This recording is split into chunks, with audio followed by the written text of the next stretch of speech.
이전에도 그리고 지금도 앞으로도 그리스도인의 삶의 모든 여정은 오직 하나님의 은혜입니다. 하나님의 은혜. 430년 동안 애굽에서 종살이로 생애를, 역사를 지내왔던 이스라엘 백성들, 출애굽의 전 과정이 하나님의 은혜입니다. 이 중요한 주제 아래서 우리는 출애굽기를 접근하는 것입니다. 하나님의 은혜가 아닌 것이 한 군데도 없다. 하나님의 은혜. 어떤 분은 이렇게 표현을 해요. 성경 레위기서는 그리스도의 몸이랍니다. 그래서 아주 뾰족한 바늘로 머리를 찌르든 발가락을 찌르든 어디를 찌르면 피가 나옴같이 레위기는 그리스도의 몸이라는 증거를 그렇게 표현했습니다. 저는 좀 확대적으로 보면 성경 전체가 그리스도의 몸이죠. 창세기를 두드려 보아도 예수님이 나타나시고, 출애굽기의 문을 두드렸는데 문이 열리는 순간에 예수님이 나타나시고, 성경 66권 어디든지 문을 두드려서 열리는 문을 통해서 나를 반겨주시고 나를 향해서 두 손을 벌려주신 분이 계셨으니 그분인 예수 그리스도였습니다. 예수 그리스도는 신약 성경에서 사도들에 의해서 은혜로 표현이 되어집니다. 은혜. 이 은혜를 신약 성경에서 믿음으로도 표현합니다.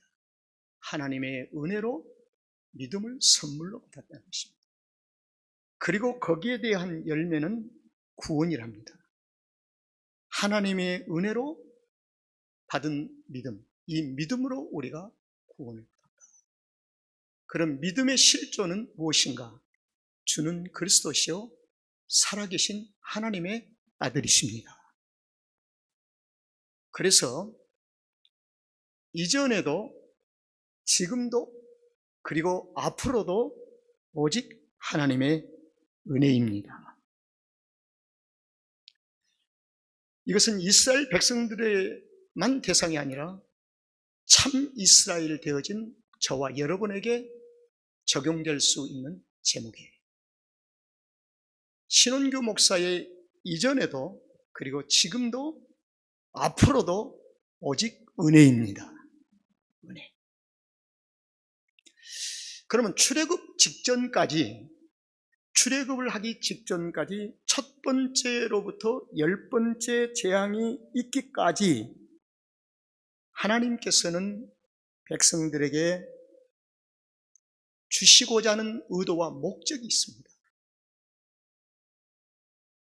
왜 한 가지 재앙도 아니고 10가지 재앙을 애굽 속에서 행하셨는지,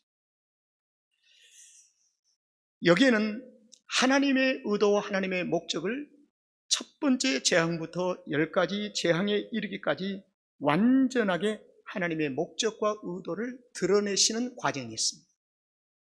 하나님의 의도하신 바가 무엇인가? 하나님의 목적이 무엇인가?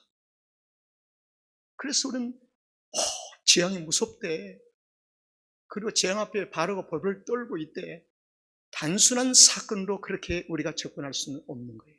하나님의 의도, 하나님의 목적, 여기에는 한 4가지 의도와 목적을 여러분들에게 소개를 드리면, 야훼 하나님은 위대하시다.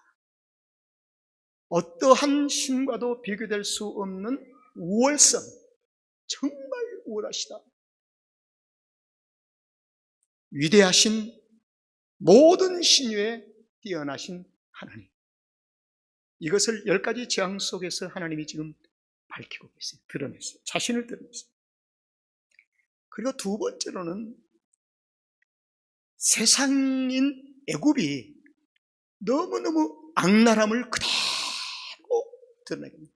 숨겨두도록 두지 아니하고 악랄하게. 여러분, 우리의 사람의 마음이 타락 이후로 선합니까? 악합니까? 한다면 악합니다. 기본적으로 다 육체 속에 감춰져 있는 것을 하나님은 애굽에 감춰진 이 악랄함을 다 드러내십니다. 그래서 드러내신 과정 속에 이런 표현을 해요. 성경 기자는 바로가 강팍하되 그리고 완강하되 못됐어. 정말 바로의 행동 보니까 믿을 수가 없어. 신뢰성이 없는 거예요. 이걸 그대로 누구 앞에요? 이스라엘 백성들 앞에 하나님은 그대로 드러내 주신 겁니다. 그리고 10번째 재앙 속에서 가장 중요한 사건이 뭐냐면 출애굽 바로 직전에 6월절에서 어린 양의 희생으로 성취되어진 소위 예수 그리스도에게 다 집결시키는 과정이었습니다. 예수님께서 3년 동안 복음을 전하시다가 마지막에 6월절을 맞이해서 예루살렘에 입성하시고 예루살렘에서 무리들의 붙잡혀서 십자가를 지시고 채찍을 마시며 가시고 멸관을 지시고 골고다의 언덕을 오르는데 모든 세상에 집중을 시킵니다. 로마도 집중을 시켜주고 다 집중을 시킵니다. 거기에서 메시아의 완성이 이루어진 것입니다. 성도에게 종종 크고 적은 고난이 우리의 삶 속에서 산발적으로 일어날 때 그 고난을 잘 영적으로 살펴야 합니다. 그 고난 속에서 우리를 모아가시는 주님, 모두어 가시는 주님, 최종적인 지점이 어디인가? 메시아입니다. 여기만이 유일하게 답이 있어. 여기만이 생명이 있어. 이것을 발견하는 성도는 복이 있는 자들입니다. 이것을 발견하지 못하고 고난이라는 숲속에서 허둥지둥 헤쳐나가려고 몸부림치다 보면 고난의 깊은 늪속으로도 들어가게 되는 것입니다. 바로 하나님은 이스라엘 백성들에게 메시아의 성취, 예수 그리스도의 성취를 보이시기 위하여 첫 번째 재앙으로 종교를 짓지 아니하시고 10번째 어린 양의 희생물이 있기까지 끌어가시는 하나님, 그 하나님의 의도요, 목적이 있습니다. 그리고 첫 번째부터 10번째 이르기까지 이스라엘 백성이 힘으로 능으로 되는 것이 하나도 없어요. 모세가 너무 변덕이 심하니까 하나도 되는 게 없어요. 그래서 백성들의 결론은 이렇습니다. 우리는 하나님만이 믿을 수가 있어. 이 모든 출애굽이 하나님의 은혜야. 하나님의 은혜. 은혜의 힘을 알게 하기 위하여. 그게 하나님의 의도와 목적이에요. 여러분, 성경 말씀에 창세기 출발이, 인류의 타락의 출발부터 하나님의 은혜가 나옵니다. 은혜.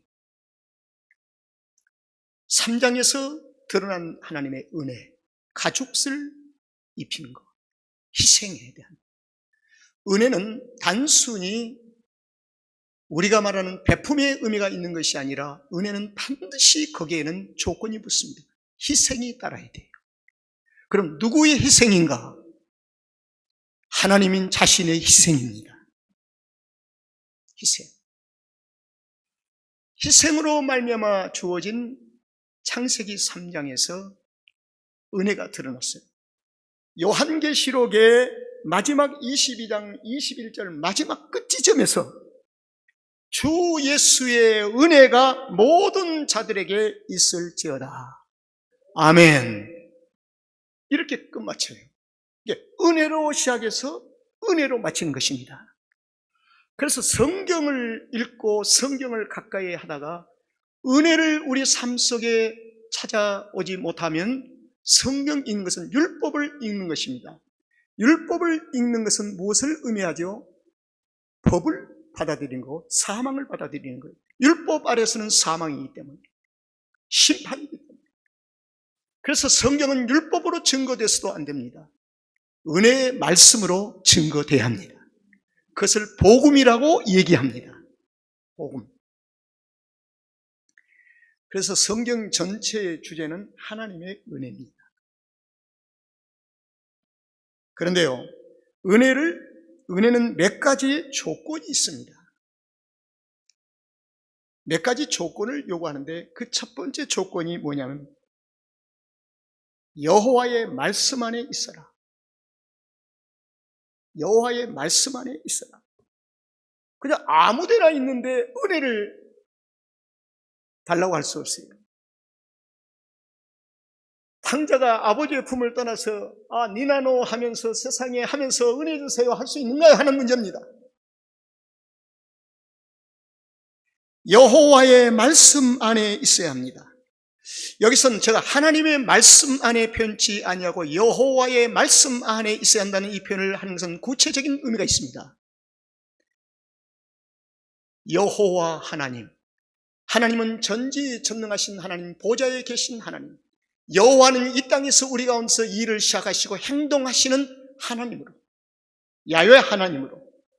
그래서 이 말은 말씀이 여호와의 말씀 안에 있다면 행동하는 가운데, 이것을 가리켜서 복음서에 말씀에 의지해서 그물을 내립니다. 말씀 안에서 그물을 내립니다. 이 말이에요. 여러분, 여호와의 말씀 안에 우리가 있을 때 은혜가 우리의 삶 속에서 역사를 합니다.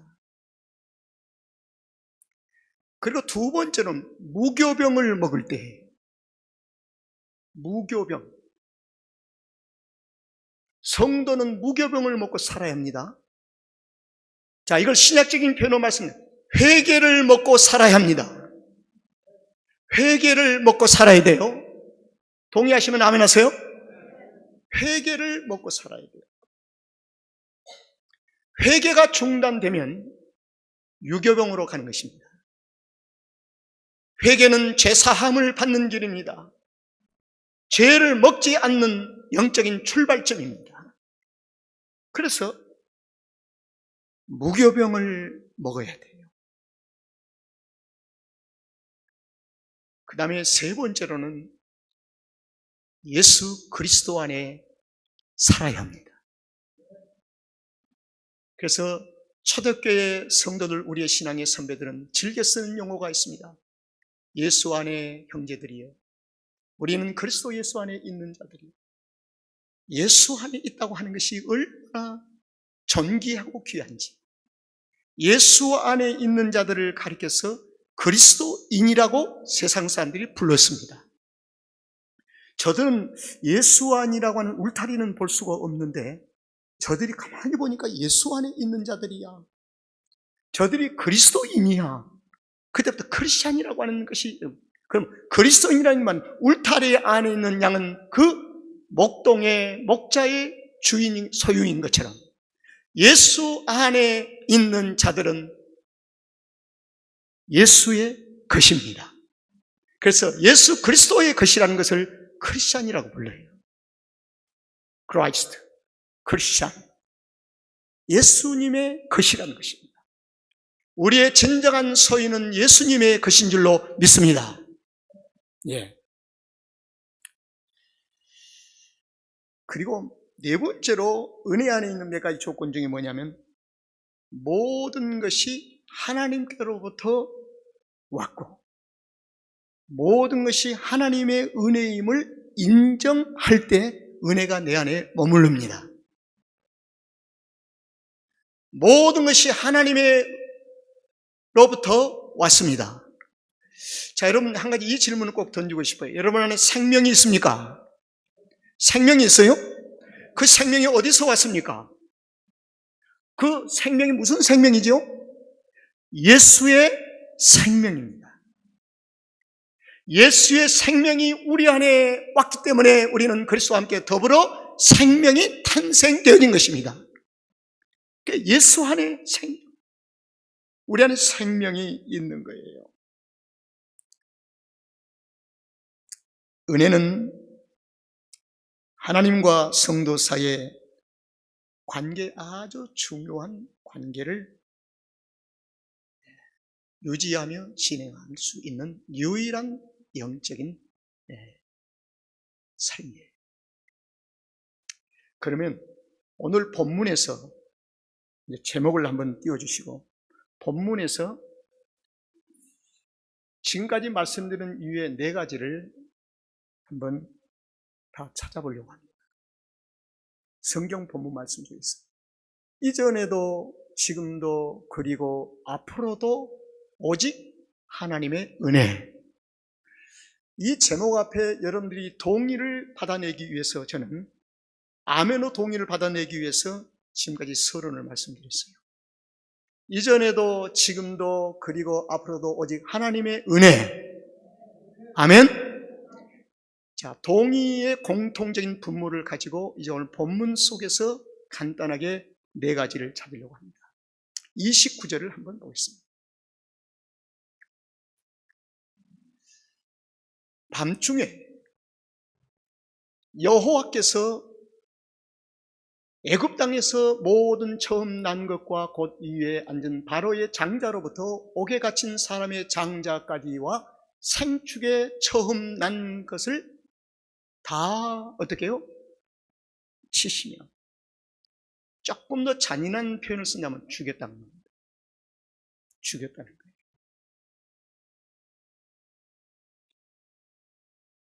동물, 일반적인 동물도 첫 것은 다 죽었어요. 이게 10번째 재앙입니다. 그런데 이 29절 역사 속에서 유일하게 살 수 있는 유일한 길을 하나 성경에서 우리에게 제시합니다. 나는 길이요 진리요 생명이니 나로 말미암지 않고는 생명의 길로 갈 수가 없느니라. 아버지께로 올 수가 없느니라. 유일한 한 길을 열었습니다. 그게 무엇이죠? 그 사건이 어린 양의 피 안에서 무교병을 먹는 생명을 얻게 된 29세 유일하게 한 생명을 이제 성경에서 제시를 합니다.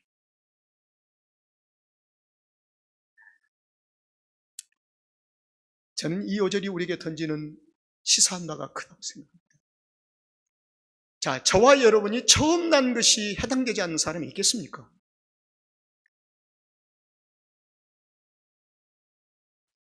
모든 관계 속에 보면 다 얽혀 있어요.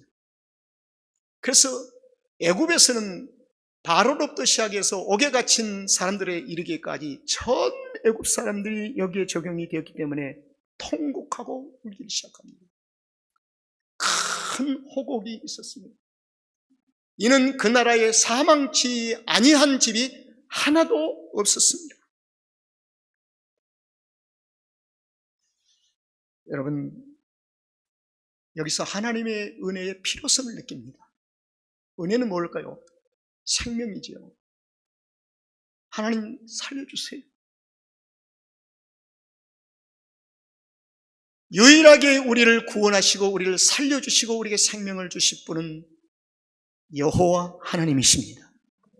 하나님이십니다. 그 다음에 이제 두 번째로 35절을 보겠습니다. 이스라엘 자손이 모세 말대로 하여 애굽 사람에게 은금과 폐물과 의복을 구하며 36절 여호와께서 애굽 사람으로 백성에게 무엇을 입혔어요? 은혜를 입히게 하사 그들의 구하는 대로 주게 하심으로, 누가요? 하나님께서 주게 하심으로 그들이 애굽 사람의 물품을 어떻게 해요? 취하했더라. 취했다는 이 표현의 단어가 상당히 중요한 의미를 담고 있습니다. 애굽 사람들이 자발적으로 기쁨으로 능동적으로 준 것이 아니라 하나님께서 취하게끔 주게끔 강권적으로 역사하셨다. 그러면 애굽 사람들에게 들어온 은금 패물과 이 모든 의복은 애굽의 선물이 아니라 누가 주신 거예요? 하나님의 주신 선물이라. 여기에서 하나님의 의도와 목적이 있습니다. 혹시 나중에 애굽 사람한테 가서 손 비빌까 봐서 고마워요, 고마워요, 고마워요 모든 것 참 이럴까 봐서 아닙니다. 이 모든 일을 행하신 분은 누구세요? 하나님이요. 하나님은 이렇게까지 섬세하게 자기에게 돌아오는 영광을 누구에게도 1%도 빼앗기지 않기를 원하십니다. 그래서 성도의 성숙은 어디서 있느냐? 모든 영광을 온전히 누구께요? 주께 돌리는 데 성숙함이 있는 것입니다. 이걸 겸손이라고 그래요. 겸손.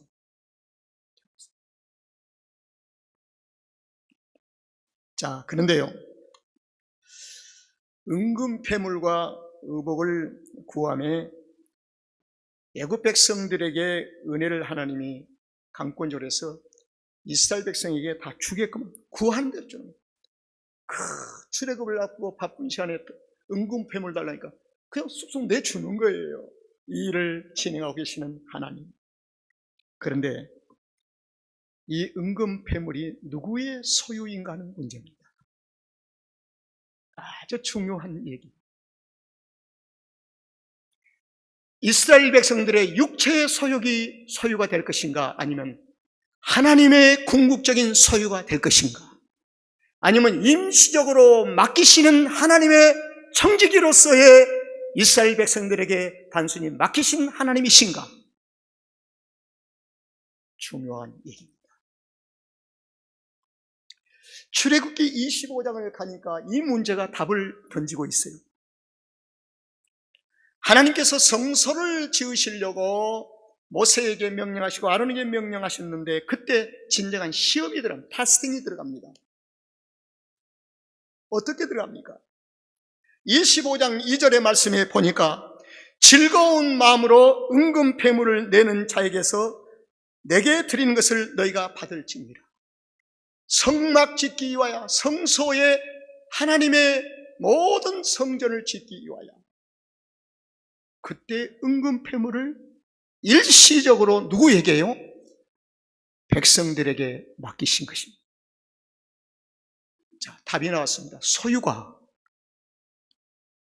이스라엘 백성들의 육체의 소유예요? 아니면 하나님의 소유예요?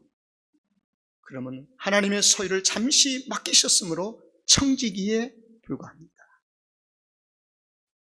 그 대신 하나님이 주신 것을 즐겨내는 자 것만 받을지어라. 나는 그것을 그 외에는 싫다. 그래서 오늘날 하나님 앞에 드려진 모든 희생과 시간과 모든 삶의 헌신도 즐겨내는 마음이 있어야 돼요. 즐겨내는 마음. 시간 바쳐 일하는 것도 즐거운 마음으로, 감사함으로 살아야 돼요. 억지로 코를 끼워서 일하는 것을 주님이 받지 아니하신다는 것입니다.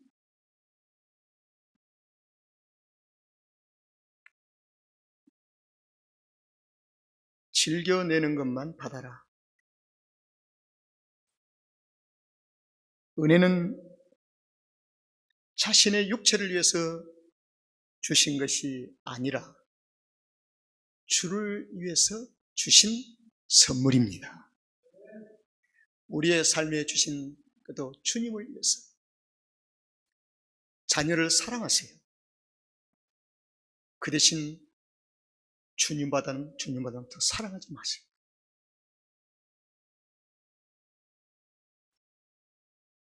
그 한계점이 있어요. 주님보다 자녀를 더 사랑하면 그 자녀는 주님이 키우신 것을 포기하고 내가 키우는 것입니다. 내가 키우는 것보다 주님이 키우신 것이 훨씬 더 잘 키우십니다. 훨씬 잘 키우세요. 쉬운 일이 아니지요. 저부터도 쉬운 일이 아니에요. 그러나 성경은 그렇습니다. 하나님의 의도와 목적은 그렇습니다.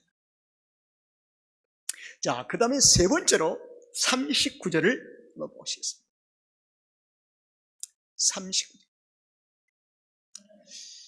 그들이 가지고 나온 발교되지 못한 반죽으로 무교병을 구웠으니 이는 그들이 애굽에서 쫓겨남으로 지체할 수 없었으며 아무 양식도 준비하지 못하였음이니라. 이 말씀은 너무 정신이 없었다는, 출애굽을 앞두고 세상 말로 시간이 없었다는 겁니다. 시간이. 뭘 챙기고 할 시간이 없었어요. 밤에 일어난 사건입니다. 그런데 이게 앞뒤가 안 맞아요. 여기서 우리가 말하는 시간적인 개념만 가지고 접근하면 이 5절과 은금 패물을 구하러 다니는 이스라엘 백성들을 이웃집을 향해서 다니는 시간과 이게 앞뒤가 맞지를 않아요. 왜 은금 패물은 구하는 데 시간을 많이 주었습니까? 여기는 왜 이렇게 시간이 타임이 인색합니까? 이 문제에 대한 엇박자가 나오는 거예요. 그러나 하나님은 완전하신 분이기 때문에 여기는 하나님의 의도와 목적이 있습니다. 백성들은 볼 수 없는 위대한 사건이 있습니다. 무엇일까요? 주기도문에서 가르치신 것처럼 너희들은 구하던 일용할 뭐요? 양식을 구하라. 하나님은 이미 그들 앞에 만나와 메추라기를 준비해 두시고 서두르게 만드신 하나님. 그들이 유교병을 가지고 나와야 되는데 갑자기 무교병령 싸서 무교병 일주일 먹다가 그거 싸가지고 나온 거예요. 누룩이 없는 거예요. 그 무교병을 구워서 먹고 또 나도 모르게 바로 그냥 상해버리지요.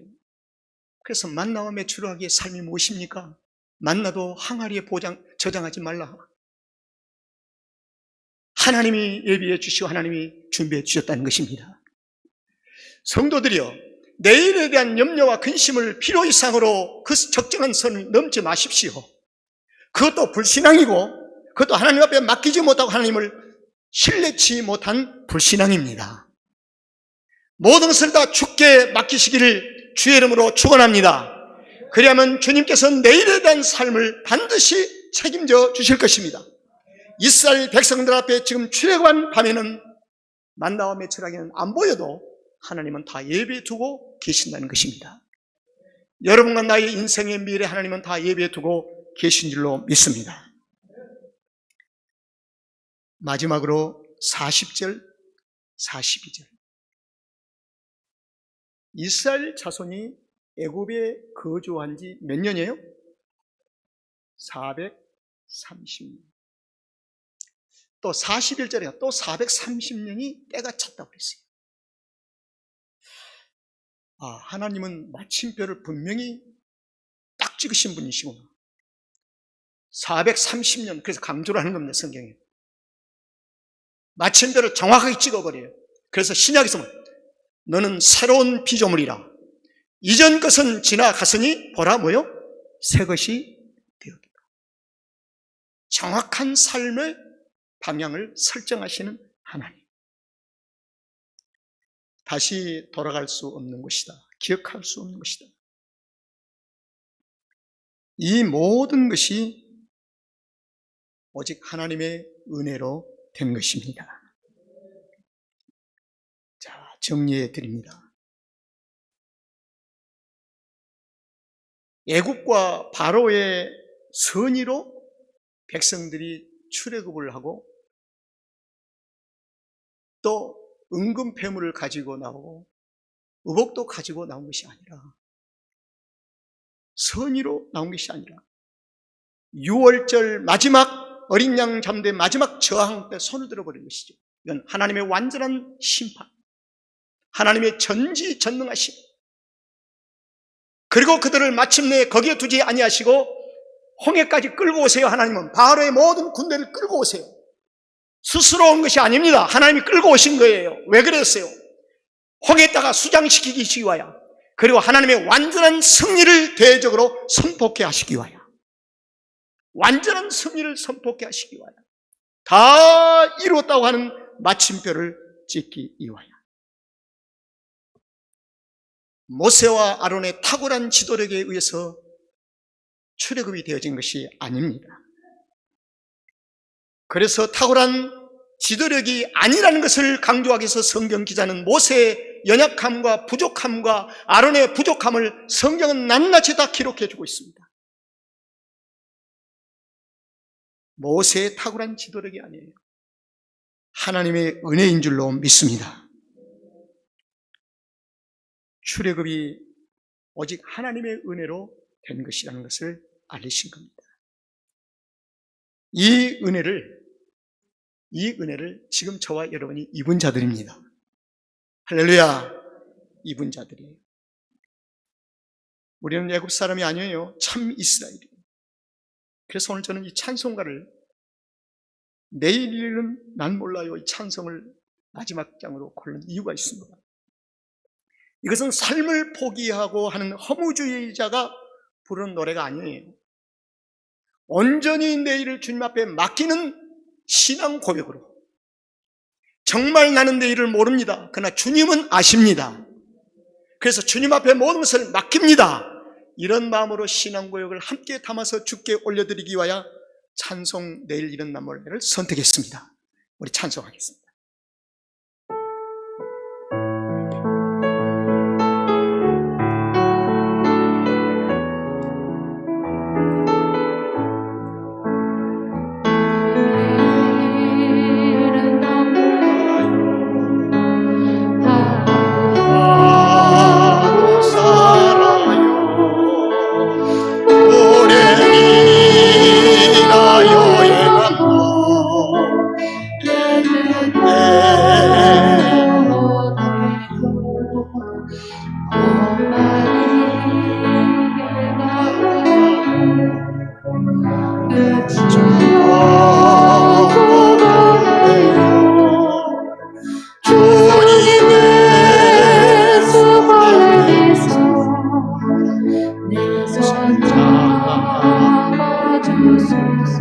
내일은 일은 난 몰라요. 내일은 난 몰라요. 장래일도 몰라요.